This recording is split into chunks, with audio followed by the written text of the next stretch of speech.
கர்த்தருடைய பரிசுத்த நாமத்துக்கு ஸ்தோத்திரம். உங்கள் யாவரையும் ஆண்டவராக இயேசு கிறிஸ்துவின் இனிதான வல்லமையான பெரிதான நாமத்தினாலே நாங்கள் வாழ்த்துகிறோம்.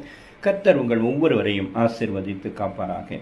நமது மெய்ப்பனின் குரல் ஊழியங்களின் சார்பாக எங்களுடைய வாழ்த்துதல்களையும் வணக்கங்களையும் நாங்கள் தெரிவித்துக் கொள்கிறோம். பிரியமானவர்களே, நாம் தேவனுடைய திட்டத்தையும் சித்தத்தையும் அவருடைய விருப்பத்தையும் அறிந்து செயல்படுவது நமக்கு மிக மிக முக்கியமான ஒரு கடமையாக இருக்கிறது என்பதை நாம் புரிந்து கொள்ள வேண்டும். கவனியுங்கள் பிரியமானவர்களே, ஆண்டவர் ஆபிரகாமை அழைத்தார்.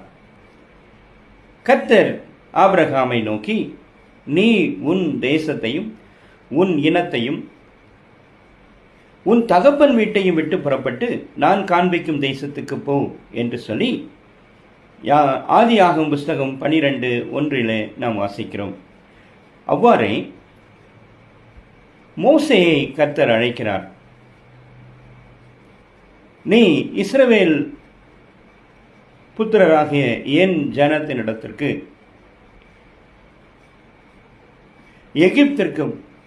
எகிப்திலிருந்து அவர்களை அழைத்து வரும்படி உன்னை பார்வோனிடத்திற்கு அனுப்புவேன் வா என்று சொல்லி மோசேக்கு ஆண்டவர் அழைப்பு கொடுத்தார்.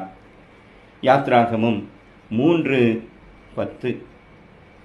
ஆனால் மோசே அவருக்கு மறுப்பு தெரிவிக்கிற வண்ணமாக அவன் நடந்து கொண்டதை நாம் வேதத்தில் வாசிக்கிறோம்.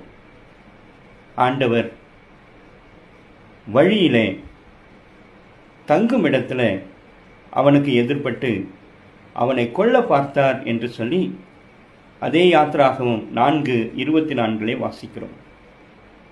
எனக்கு அருமையான தேவ ஜனமே, நாம் அனைவரும் ஆண்டவருடைய சித்தத்தை நிறைவேற்றுவதற்காக இந்த பூமியில படைக்கப்பட்டிருக்கிறோம்.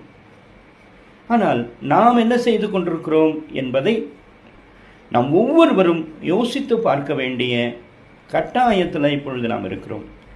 அப்படி நாம் தவறுகின்ற பட்சத்தில் தான் பல நேரங்களிலே நாம் விழுந்து போவதும் நம்முடைய ஓட்டம் தடைப்படுவதற்கும் திக்கு தெரியாமல் நாம் திணறி நிற்கிற சந்தர்ப்பங்கள் நம் வாழ்க்கையில நாம் நிறைய சந்திக்க வேண்டி இருந்திருக்கும் என்பதை இந்த நேரத்தில் நான் நினைவு கூற விரும்புகிறேன். கர்த்தர் நம்மீது நோக்கமாக இருக்கிறார். நாம் அவருடைய சித்தத்தை நிறைவேற்றுவதற்காக தான் நாம்